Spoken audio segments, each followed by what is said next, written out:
ہے قول محمد قول خدا، فرمان نہ بدلا جائے گا، بدلے گا زمانہ لاکھ مگر قرآن نہ بدلا جائے گا۔ حق والے رہیں گے حق پہ صدا، جئیں گے مریں گے حق پہ صدا، اسلام کی دنیا میں لیکن سلطان نہ بدلا جائے گا۔ اللہ کے پاک کلام قرآن مجید فرقان حمید جو کہ لا ریب کتاب ہے، اور جس پیارے آقا پر یہ کتاب نازل ہوئی وہ ہمارے نبی بے عیب ہے۔ قرآن لا ریب ہے اور صاحب قرآن بے عیب ہے۔ تو اس قرآن پاک کی ایک آیت مبارکہ کا ایک حصہ میں نے آپ کے سامنے پڑھا ہے 15ویں سپارے میں سے۔ اللہ پاک فرماتا ہے وَنُنَزِّلُ مِنَ الْقُرْآنِ مَا هُوَ شِفَاءٌ وَرَحْمَةٌ لِّلْمُؤْمِنِينَ، ہم نے اس کتاب یعنی قرآن پاک کے اندر ایسی ایسی صورتیں اور ایسی ایسی آیات بینات نازل کی ہیں جو مسلمانوں کے لیے، مومنوں کے لیے شفا بھی ہیں اور رحمت بھی ہیں۔ تو شفا حاصل کرنی ہوتی ہے تو پھر کوئی دوائی کھانی پڑتی ہے، تو جب بندہ دوائی کھاتا ہے تو اللہ پاک اس کو پھر شفا عطا فرماتا ہے، اور بیماری لگتی ہے تو پھر دوائی کھانی پڑتی ہے۔ تو بیماری جو ہے وہ دو قسم کی ہے، ایک روحانی بیماری ہے اور ایک جسمانی بیماری ہے۔ جب جسمانی بیماری لگتی ہے تو دنیا کے ڈاکٹروں کے پاس، دنیا کے حکیموں طبیبوں کے پاس جانا پڑتا ہے، تو ان کی دوائیاں بندہ کھاتا ہے تو خدا تعالیٰ اس کو شفا عطا فرماتا ہے۔ کون سی شفا؟ جسمانی شفا عطا فرماتا ہے۔ اور جب بندہ ظاہری طور پر اور باطنی طور پر گناہ کرتا ہے، ہاتھوں کے ساتھ، کانوں کے ساتھ، زبان کے ساتھ، آنکھوں کے ساتھ، پاؤں کے ساتھ، یہ ظاہری طور پر گناہ ہے، اور باطنی طور پر گناہ دماغ کے ساتھ اور دل کے ساتھ ہے۔ حسد، بغض، کینہ، اناد، غرور، تکبر اور بری سوچ، یہ باطنی بیماریاں ہیں۔ اور جو گناہ ہاتھوں سے، کانوں سے، زبان سے اور آنکھوں سے، پاؤں سے ہوتے ہیں، وہ ظاہری گناہ یعنی ظاہری بیماریاں ہوتی ہیں، اور جو گناہ دل کے ساتھ ہوتے ہیں، دماغ کے ساتھ ہوتے ہیں، وہ باطنی گناہ یعنی باطنی بیماریاں ہوتی ہیں۔ تو جس طرح بندہ جسمانی طور پر اپنا علاج کرتا ہے، پیسے بھی لگاتا ہے، سینکڑوں کے حساب سے نہیں، ہزاروں کے حساب سے نہیں، بلکہ لاکھوں کے حساب سے بندہ اپنے اوپر پیسے لگا دیتا ہے، خدا نہ خواستہ اللہ تعالیٰ نہ کرے کسی کو دل کا مسئلہ بن جاتا ہے، تو دل کے اگر بال بند ہو جائیں تو اس کو اٹیک ہو جاتا ہے، تو پھر ان بالوں کو یعنی کھولنے کے لیے، جاری کرنے کے لیے پھر کیا ہوتا ہے؟ اینجیوگرافی ہوتی ہے، اور اس کے بعد پھر اینجیو پلاسٹی ہوتی ہے۔ تو اس علاج معالجے کے اوپر لاکھوں روپیہ لگ جاتا ہے۔ یہ یعنی ظاہری بیماریاں دور کرنے کے لیے، جسمانی طور پر شفا حاصل کرنے کے لیے ہم لاکھوں روپیہ لگا دیتے ہیں، تو کیا ہمیں اس بات پر غور نہیں کرنا چاہیے کہ ہمیں جو روحانی بیماریاں لگی ہوئی ہیں، باطنی بیماریاں، تو ان بیماریوں کے لیے بھی کوئی دوائی کھانی ہے، کوئی ایسا علاج کرانا ہے کہ اللہ پاک ہمیں روحانی طور پر بھی شفا عطا فرمائے، تو یہ بھی علاج کرنا چاہیے۔ اور روحانی بیماریوں سے اپنے آپ کو پاک اور صاف کرنے کے لیے اللہ پاک نے ہمیں قرآن پاک عطا فرمایا ہے۔ وَنُنَزِّلُ مِنَ الْقُرْآنِ مَا هُوَ شِفَاءٌ وَرَحْمَةٌ لِّلْمُؤْمِنِينَ، اے میرے مومن بندو، اے میرے مسلمان بندو، گھبرانے کی ضرورت نہیں۔ روحانی بیماریاں لگ جائیں تو اللہ کا قرآن کھول لو، اس کے اندر ایسی ایسی صورتیں ہیں اور ایسی ایسی آیتیں نازل کی گئی ہیں جب بندہ پڑھتا ہے، ان کا وظیفہ کرتا ہے، ان صورتوں کی تلاوت کرتا ہے، تو اللہ تعالیٰ اس کو روحانی شفا عطا فرماتا ہے۔ اللہ پاک اس کو روحانی شفا عطا فرماتا ہے، جیسا کہ قرآن پاک کی 114 صورتوں میں سورت مائدہ ہے۔ سورت مائدہ یعنی کھانوں والی صورت، دسترخوان والی صورت۔ اور بچوں کیا کر رہے ہو؟ یعنی ایسی صورت جس کے اندر کھانوں کا ذکر ہے، دسترخوان کا ذکر ہے۔ حضرت عیسیٰ علیہ السلام نے اللہ کی بارگاہ میں دعا کی، یا پروردگار عالم، میری قوم چاہتی ہے کہ آسمان سے دسترخوان اترے اور اس دسترخوان کے اوپر جنتی کھانے ہوں تو ہم وہ کھائیں۔ تو عیسیٰ علیہ السلام کی دعا کو قبول فرماتے ہوئے اللہ پاک نے آسمان سے جنتی کھانوں سے بھرا ہوا دسترخوان نازل فرما دیا۔ تو اس وجہ سے اس سورت کو سورت مائدہ کہا جاتا ہے۔ روایات میں آتا ہے کہ جب یہ سورت نازل ہوئی تھی نبی پاک علیہ الصلوۃ والسلام پر، تو اس کی کیا فضیلت ہے، اس کو پڑھنے کا کیا فائدہ ہے، اس کے اندر کتنی پاور ہے، اس کے اندر کتنی طاقت ہے، اس کے اندر کتنی قوت ہے۔ ویسے تو سارے قرآن کے اندر ہی قوت ہے، سارے قرآن کے اندر طاقت ہے، سارے قرآن کے اندر ہی بڑی غیبی پاور ہے۔ قرآن پاک میں اللہ تعالیٰ نے فرمایا، لو انزلنا ھذا القرآن علی جبل لرأیتہ خاشعا متصدعا من خشیۃ اللہ۔ اے لوگو، اگر ہم یہ قرآن کسی پہاڑ پر بھی نازل کر دیتے تو خوف الہی کی وجہ سے وہ پہاڑ بھی ریزہ ریزہ ہو جاتا، پاش پاش ہو جاتا۔ اس پہاڑ سے بھی قرآن پاک کی پاور برداشت نہیں ہونی تھی۔ تو یہ قلب مصطفیٰ کی قوت ہے، قلب مصطفیٰ کی طاقت ہے جس نے اس قرآن کی پاور کو برداشت کیا ہوا ہے۔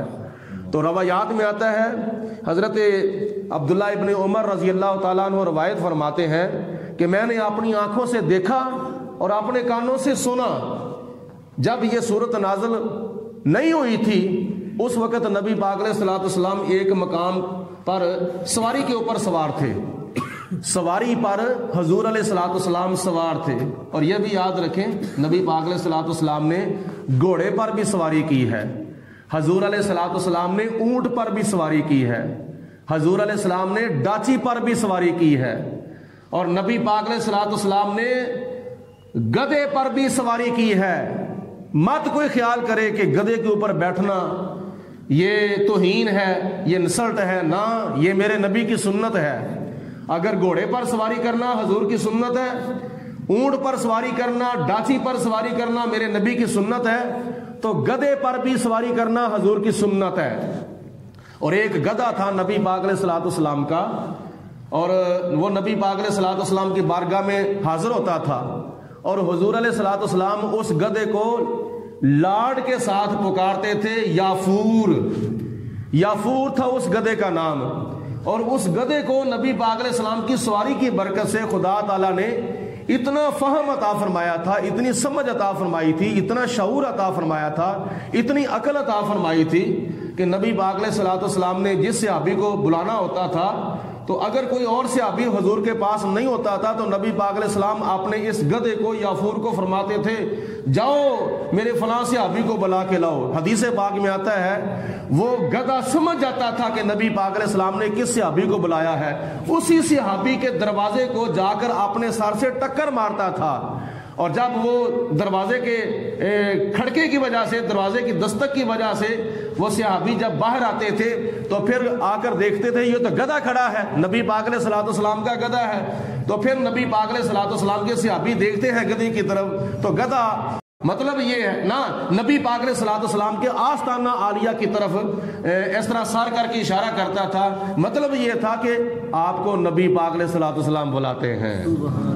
تو پھر میں تو کہتا ہوں ان صحابہ کرام کے مقدر پر قربان نہ جائیں جن کو نبی پاک علیہ الصلوۃ والسلام پیغام بھیج کر بلاتے تھے، یا ان درختوں کی قسمت پر ناز نہ کریں جن کو نبی پاک علیہ الصلوۃ والسلام بلاتے تھے، یا ان پتھروں کے مقدر پر ناز نہ کریں جن کو نبی پاک علیہ الصلوۃ والسلام بلاتے تھے۔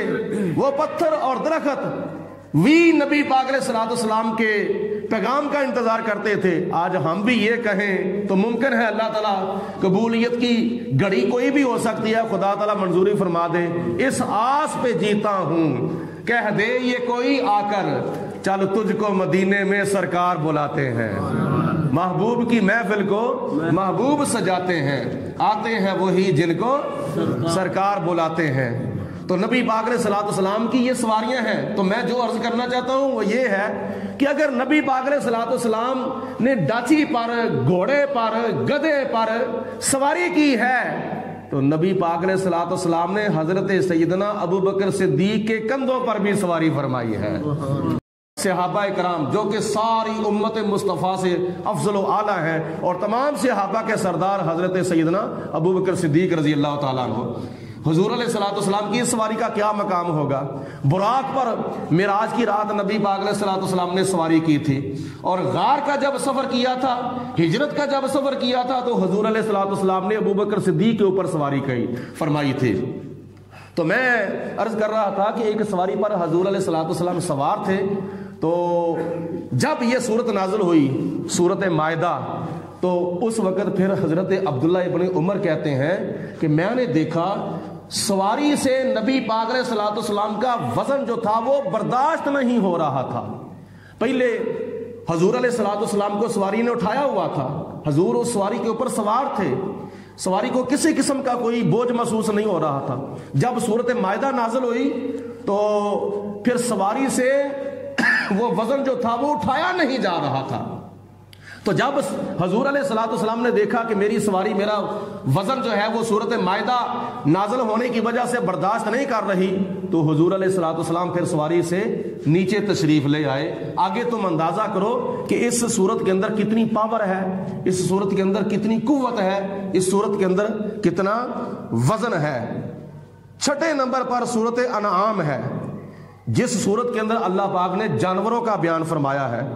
حضور علیہ الصلوۃ والسلام کے اوپر جب یہ صورت نازل ہوئی تو حضور علیہ الصلوۃ والسلام نے فرمایا کہ میرے پاس حضرت جبریل علیہ الصلوۃ والسلام آئے صورت انعام لے کر, اور جب صورت انعام مجھ پر نازل ہو رہی تھی تو صرف اس صورت کو لے کر حضرت جبریل علیہ الصلوۃ والسلام ہی نہیں آئے تھے, بلکہ اس صورت کے نزول کے ساتھ اللہ پاک نے فرشتوں کی بہت بڑی جماعت بھیجی تھی.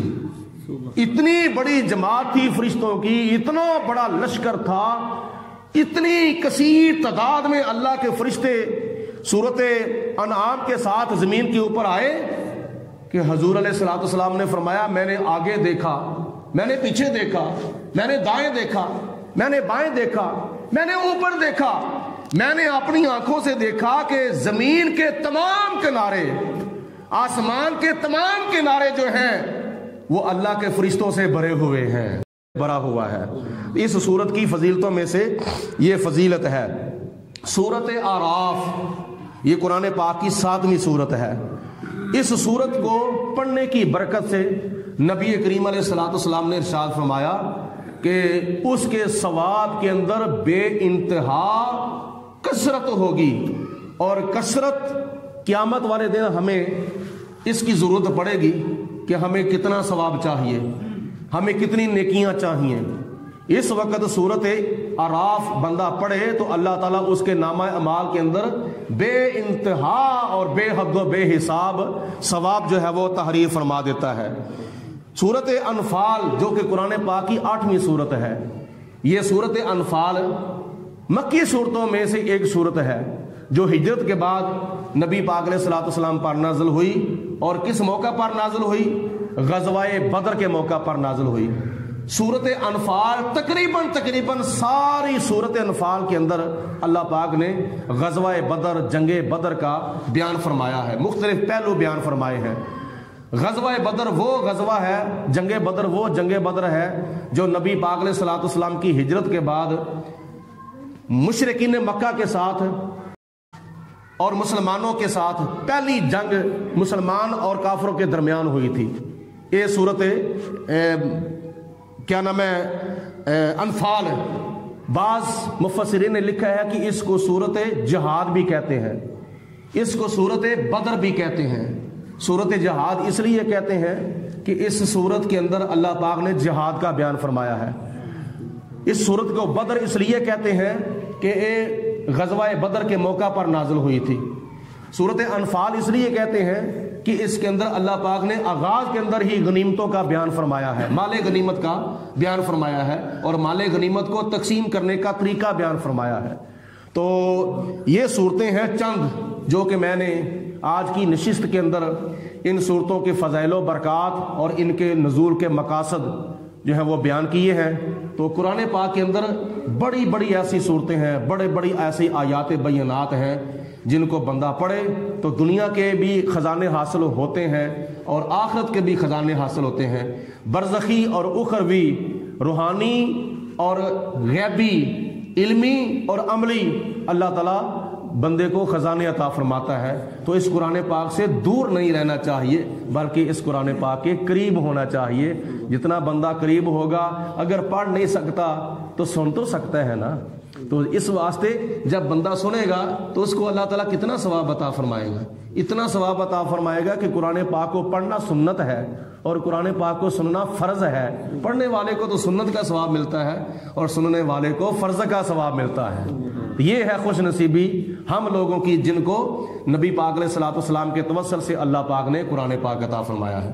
اللہ پاک ہم سب کو قرآن مجید فرقان حمید کے فیض و برکات سے مالا مال فرمائے اور قرآن پاک کے اندر جتنے بھی ہمارے لیے خزانے ہیں ہمیں کوشش کر کے محنت کر کے قرآن پاک کے پاس بیٹھ کر پڑھ کر یا سن کر سیکھ کر یا سکھا کر سمجھ کر یا سمجھا کر ہمیں وہ خزانے حاصل کرنے کی توفیق عطا فرمائے.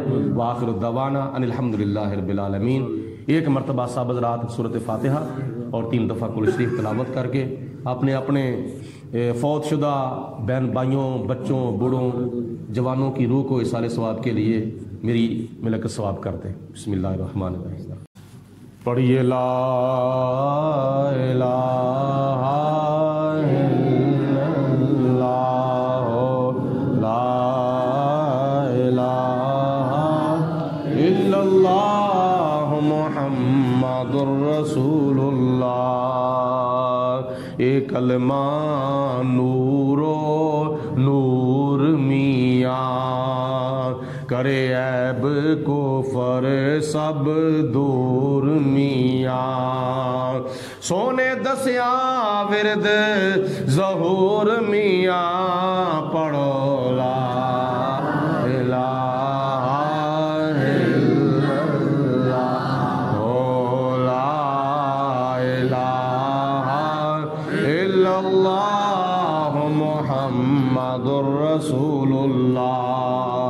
کر کلمہ نبی قبول میاں بن جا تو غلام رسول میاں.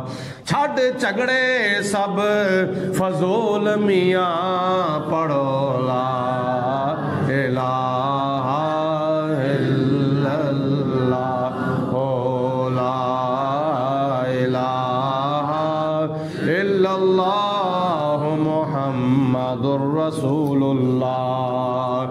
جے توبہ دے در آویں گا تاں بخشش رب تو پاویں گا.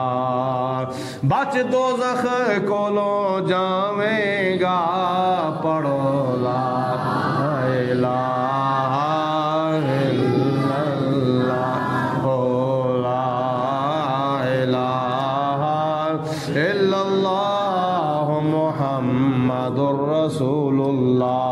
چھڈ جھگڑا دنیا فانی دا نہ مان کر اس جوانی دا کی دعویٰ چیز بیگانی دا پڑھو لا الہ الا اللہ لا الہ الا اللہ محمد الرسول اللہ. سب پڑھو صلی اللہ اللہم صلی علی سیدنا و مولانا محمد معدن الجود والکرم و آلہ و صحابہ و بارک وسلم۔